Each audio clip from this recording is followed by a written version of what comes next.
28th of May. I'm down the allotment. Been planting a couple of bits out, just the sweet corn, which I fully intended on recording, but I set the camera up and I hadn't pressed record. So we'll have a look at it. I can explain it as we look at it anyway.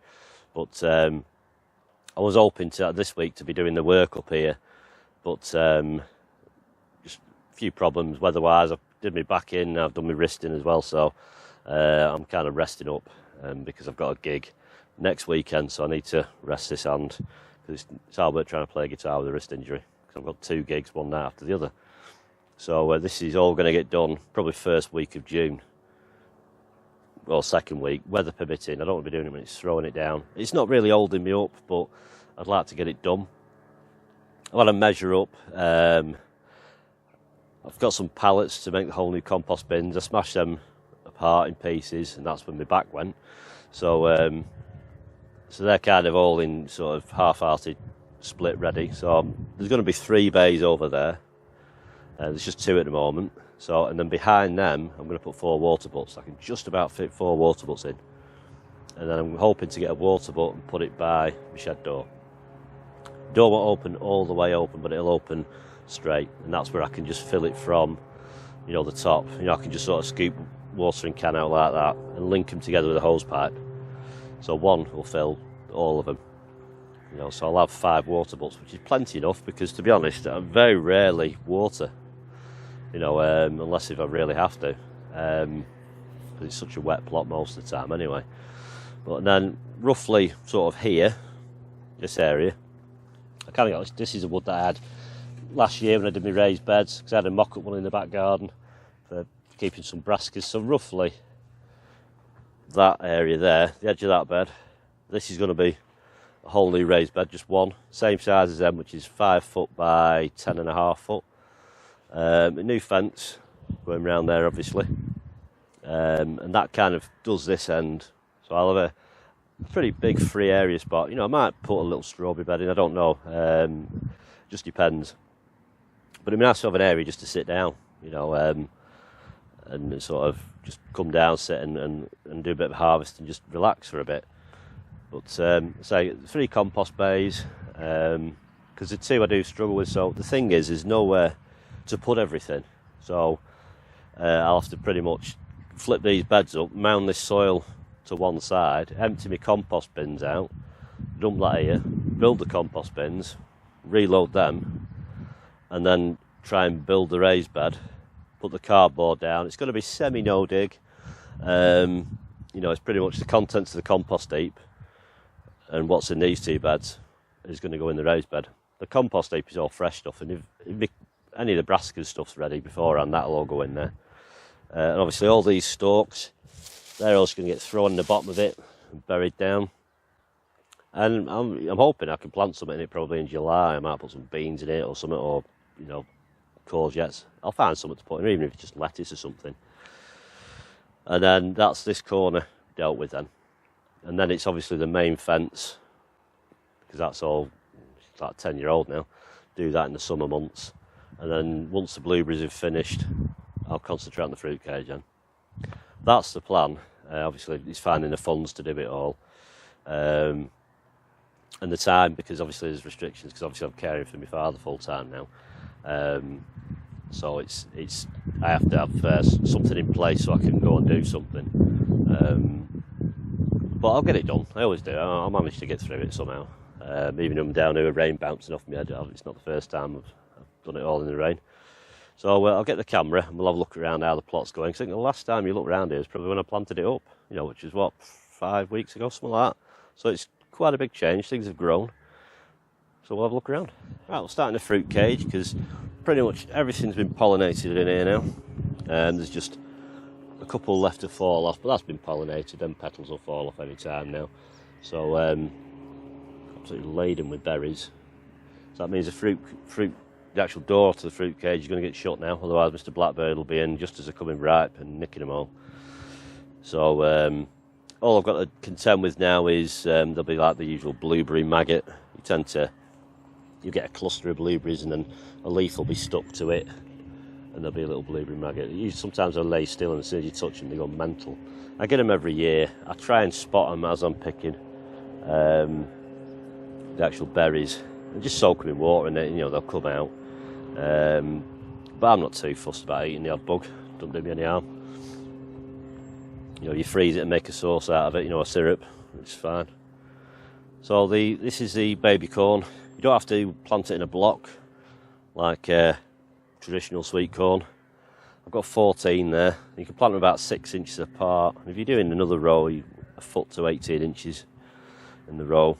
And the idea is when they grow, you'll get the cob form, and as soon as the tassels start to grow, it's ready. So you don't have to let the tassels go brown like you would on normal corn, you know, to make sure it's pollinated and the kernels to swell, because that's just not how you do it with these.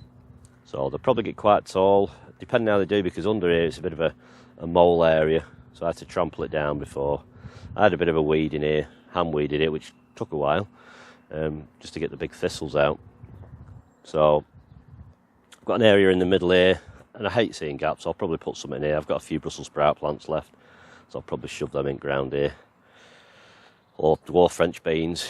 Depends on the whitefly situation, because the beans were hammered by whitefly last year. They're sort of one and only raspberry. There's lots of little raspberries that have come up, obviously, from old raspberry seeds that have dropped down. But I'll probably dig that up and put it somewhere.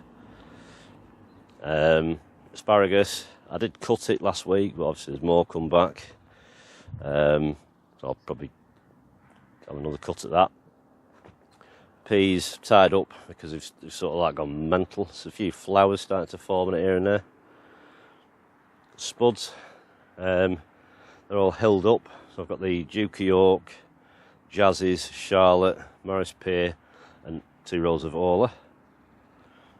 And we'll go down and have a look at the onion bed. These are the white onions, so I need to do a little bit of weeding there, but it's not too bad, to be honest. Probably not do it today, probably leave it till another week. And then I'll probably leave the net off then on that. No real casualties. I think I had 3 that were, you know, didn't do so well, but I had some backups left over still, so I just filled them up a couple of weeks ago when I came down. Broccoli, I need to get in there really and weed that a little bit and get rid of some of any yellow foliage underneath. But there's tiny broccoli heads forming. You probably won't be able to see. Just down in there, it's probably about an inch and a half. So probably another 2 to 3 weeks, main heads will be ready on them. This is the cabbage. These are the Primo 2. And we've got the Rigoletto.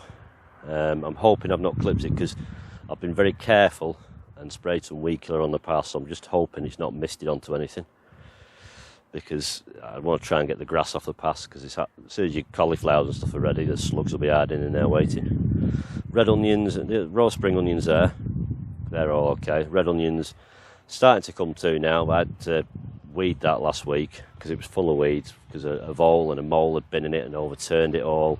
Onions were laying down, so I had to retread them all in.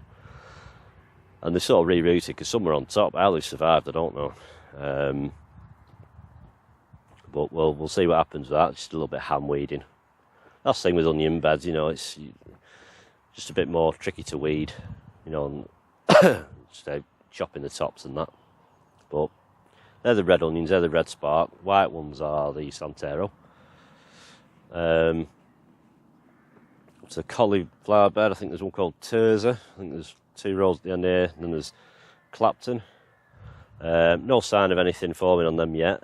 I should imagine, you know, like the broccoli main heads will be ready probably, you know, mid to end of June, and then these will come ready probably mid-July, which sort of signals to me plant another set of each, if I'm doing another set of each, in the next 2 weeks, and this should be just about ready to go in once these are out. Because I kind of, once the cauliflower's done, I stop taking the side shoots off my broccoli then, clear the 2 beds. And then when you get in July, obviously the garlic should be coming near ready. That seems to be doing okay.